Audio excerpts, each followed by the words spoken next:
right, Councilman O'Rourke, thank you so much for joining us. So glad to be here. Thanks for having me. So let's just start off. What have the last 8 months been like for you as a new council member? And have the expectations of being a candidate lived up to the reality of governing? Wow. What have the last 8 months been like, and have the expectations that I got being a candidate lived up to the reality? So the last 8 months have been a learning curve. Have been a learning curve. It's been quite the journey, but it has been one that has been just a constant affirmation of the honor that I hold and feel for having been elected to serve as a lawmaker in a World Heritage City, the city of Philadelphia, and really also just an affirmation of the work that I believe I'm called to, which is service to the people. And so it's been a blessing to do that. Our team has continued to congeal and grow and be stretched. And I think that we have come out of a fabulous a couple of day retreat and have gotten clearer across the board, collectively as well as individually or personally, about the work that we are setting out to do in the duration of our term. Has it lived up to what I thought it might be as a candidate? I would say in some ways, yes. In other ways, it's something other, right? There are those things that you don't know, and there are things that you have no clue that you don't know. There are some things that I found out being in government now that I did not know that I didn't know. And so those have been very helpful to kind of approach them and learn about some of the unwritten rules in government that are part of the reason why people get frustrated with the sluggishness of bureaucracy and things like that. You know, seeing that up close, where the kinks in the chain or the flow are have been, learnings. But it's been certainly learnings that I welcome. And I look forward to figuring out how to find better ways to tool our office in a way that can love the city back. Love the city back. That's part of our mission, our motto here in our office, to be a city that loves you back. Hmm. Well, what's the hardest part of the job? Mm. I would say, um, for someone like me, now this may be a changing answer. If you ask me 6 months from now, it may be different, or even at the end of the term. But I would say for someone like me, I think it's not taking things so personally. Hmm. I am a minister, and so the work that I do in the religious world and in those institutions is rooted in the soul, rooted in principles. And so there is meaning behind why we do a thing. It's not all transaction.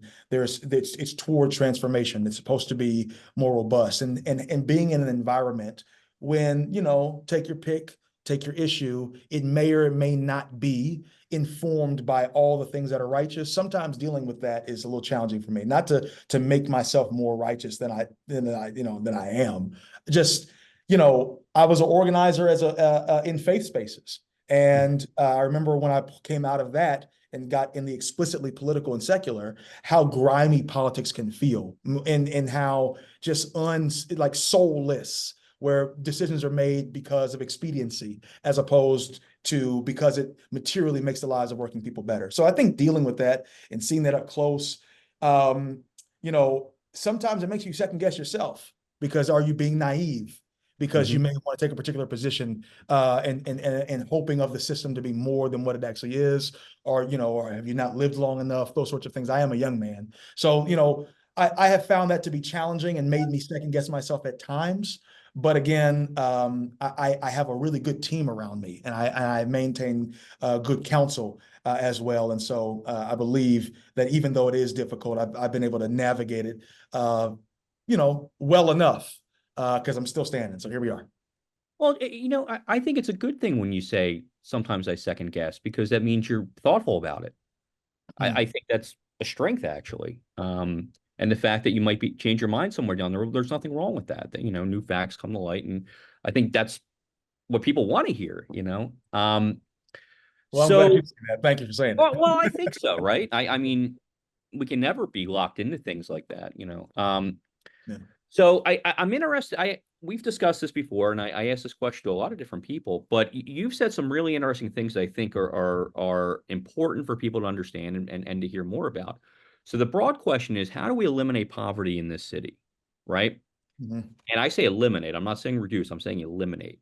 mhm, Um, because you've said some things that I think are really important. One thing I focus on a lot is when you said, let's get money into people's hands. mhm, And that's one of the primary ways we do it, right? Whether it's tax credits, whatever you want to call it, but getting money into people's hands. How do we do that? And is there a will to do that right now in this city? mhm. It's a good question. How do we do that, and is there a will to do that in the city? I think as long as we live in a republic, I'm thinking about today or this week being kind of like the marker of the publication of the Declaration of Divine Rights of Man, and the citizen. And I'm thinking a lot um, about the people and the people's will. Uh, I am of the opinion that throw a rock in the direction of any republic on the planet that has dealt with money and resources. The people are always wanting money, and I think they're always, we're always experiencing different ways by which they're asking for that or demanding that or petitioning for it. So I don't know that we are ever at a dearth of desire for having what we need to live. How Mhm. do we do that? I think we have to find ways to make people more competent about capital. We live in my organizing days, and I don't mean to sound convoluted or complicated with that, but to try to be as succinct as possible. In my organizing days, I spoke a lot about this question of democracy. Like what is it? What does a functioning democracy look like? We talk about the different levers of power or branches of government. You have your legislative branch, your executive branch, your judicial branch, right? And I would often talk about how, we the people should also be recognized as a branch of power. But, what also is true is that at this point, the way that the United States is set up, capital, capitalism, corporations that are fueled by that is also functionally a form of power in this country that far too many of the people know nothing about. Right. We don't know how it works. We don't know how we relate to it. All we know is that we don't have enough of it or we want more of it. And so I think there needs to be more of an awareness about the way that capital works amongst the people. Right. And I think that we can get a more articulate ask or a more focused approach to making sure that we get money in people's pockets. Because what else are we asking for? The budget process is nothing but council persons, legislators, or what have you, hearing from people asking for resources and finding out where to put that. And so I think if we recognize where the gaps are, where the holes are, where there is a disparity between where people are and where their needs need to be met, and we can start focusing attention and talking about how we need to put money there, then I think we'd be able to address the problem. To round this out, you made a mention around, eliminating poverty. Jesus said, "The poor that you will have with you always." But I also remember or read somewhere my Jewish siblings will remind us of that one particular passage that talks about uh, all of us are required to do the work, even though we may not complete it, something along those lines. Right. And so I think the attitude is an invitation to recognize that though poverty in the poorest big city in the country may be an enormous problem, that we commit to the work of constantly showing up to whittle away, take away, chip away a little bit at that mountain and get folks closer to the resources that they need. Right. And what are you planning for the fall?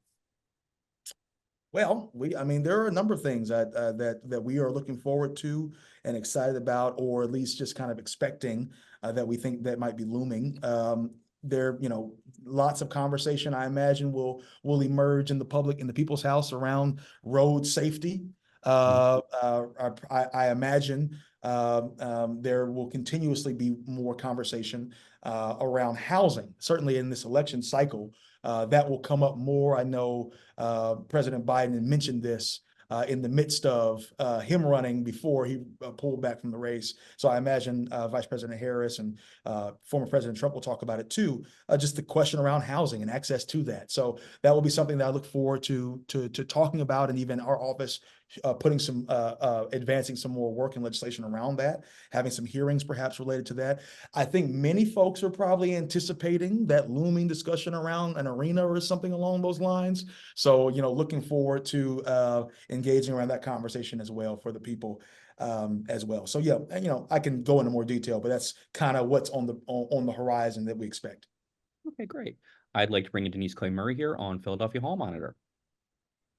Hi, Councilman. How are you? I'm doing well, Denise, and yourself? I'm good. I'm good. And it's funny that you mentioned housing Mm. and specifically housing in a place like Philadelphia. I'm currently at the Democratic National Convention, and Well, everyone has talked so much about how important Pennsylvania is to winning the presidential race. Mhm. To the point that the question I've been asking folks is, okay, if Pennsylvania is so important to the race, especially when we talk about saving democracy, what should Philadelphians ask for in return? So I'm going to ask you, as a member of City Council, what should Philadelphians be, demand if we once again do what seems to be our yearly thing and save the republic? Mm. Hmm. I mean, the shorthand is the people should ask for what they need and for what they want. And I know that's a general kind of statement, but I really mean that. Our attitude as a collective people should be one where we are approaching government with an expectation that they hear us and heed us, and that any demand that we make or ask that we put forward is at least considered as the work that we are to be focusing on. But in the spirit of prioritizing topics, issues, needs, concerns, so as to be more effective in actually experiencing them or realizing them in our lifetime. You lifted up my emphasis on housing. I think that is something worth discussing. I'm struck by the presence in our civic religious moment of inauguration. We had this year here in Philadelphia, the inauguration of the first Black woman mayor of the city of Philadelphia, and one of the speakers, and I believe the one who administered the oath of office, was the Secretary of HUD here in the city of Philadelphia. And I just wonder if there is not more opportunity for us to see Philadelphia, not just as kind of like a place to kind of get at the train and transpo kind of infrastructure, but if we could get some more focus on our housing situation here. We have one of the oldest cities in the country. The city is older than the country, and the housing stock is reflective of a place that has seen many a generation Philadelphian. And so the more that we can create more access to affordable housing and create actual more affordable housing stock, the better. And I think that we should be leveraging that in a high political moment. That having been said, there are a number of things that I think the full breadth of Philadelphians could want and should ask for. Okay, now you and Councilmember Kendra Brooks became the majority of the minority parties in City Council with the Working Families Party. I like to put that. That's the first time someone said it succinctly. Yes, agreed. Yes. Now, what has that particular experience been like? And, what do you think that the Working Families Party and what your success here in Philadelphia could teach other potential third parties? That is a really good question. I think that is it assumes more of a mastery of navigating the political system than I feel comfortable kind of just taking on. That having been said, one thing that we believe is important is the people's needs as a party. And so we don't like to play with elections. This is one tool within our democratic tool chest for the people to be able to literally voice their opinion about what needs to happen and what doesn't, to get people out and put people in, what have you, hire and fire. And so when you're talking about an election, you don't just run folks because you have a passion project, right? The point is to engage to win for the people. I have been clear that since I've been blessed, honored to be elected representative here in the city of Philadelphia, for the people to materially and measurably improve the lives of working people every single day. And so I think it's important for us to look at races that we can win, not just that we feel strongly about or that we might have an ego or a passion project about, but make sure that we are identifying those races that are winnable, and finding candidates whose principles are more important than expediency, more important than ego, more important than having a little power and a title. And I think that we can do a better job over time of filling the ranks of this American system, this experiment that we're all in, with people who are more reflective of what of the people's interests, of the common good. So that, I mean, that's the only thing I'm not saying the Working Families Party has that figured out. We are here doing what we can do where we are to be able to provide more access to power for the people. And so that would always be my encouragement for anybody who engages with the electoral process. Now, is there is there anything that you've done this summer that you were really, really excited about that you might want to share? Sure. We have been in conversation, myself, other offices, specifically thinking about Councilman Thomas, Councilman Young, Councilman Phillips, announced some months ago the registering of 2024 Black men to vote. Recently, we had a conversation with some brothers in a barbershop about voting and things of that nature, among many things, and just really engaging in that space of talking about the issues in a moment where folks are, obviously paying attention to Election Day and all that, with Black men, with folks whose name is often raised when there's a question about their civic engagement or responsibility. That's been a great interest to us. We're also very excited, not just to talk about the electoral, but also to talk about the needs. Our office is putting together our first Justice Impacted Resource Fair just here in a couple of days. And the planning of that by our Director of Constituency Services, Beth Stewart, has been thorough and awesome, and we're very excited about it. We had our first intern in the office come and go. And so there's just been a lot going on internally for us as we continue to kind of build out an office that we hope is working for the people. So it's been an exciting summer. Okay, now can you elaborate a little bit about this Justice Fair?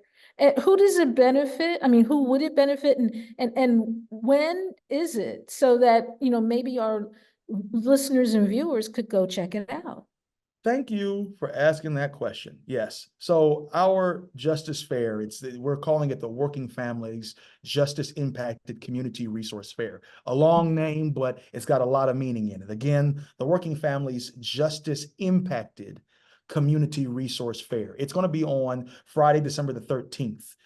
From 10 a.m. to 12 p.m., from 2 p.m., 10 a.m. to 2 p.m. at the Honickman Learning Center, Comcast Technology Labs, at 1936 North Judson Street, Philadelphia, PA 19121. Second chances and even more opportunities to get connected and be empowered and thrive in Philadelphia for those persons who have, again, been justice impacted. And so that's who we are prioritizing and inviting out. Certainly all persons can come, but this is who we're kind of focusing on here. We want folks to join us for an exciting inaugural community resource fair for justice impacted individuals and their families. You can find some awesome opportunities for second chances with help from city services and legal resources. You can connect with employment opportunities. You can connect with community organizations. You can connect with those city services. I know oftentimes people talk about, what is our government doing for us, what have you. We want to make that accessible, easily accessible, and provide it in kind of a one-stop shop sort of situation. Again, that will be Friday, September the 13th from 10 a.m. to 2 p.m. at the Honickman Learning Center, Comcast Technology Lab here in Philadelphia. Okay, I have one final question. Sure.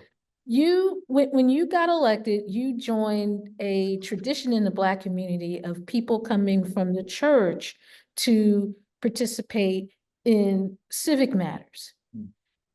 How much of an adjustment has that been for you?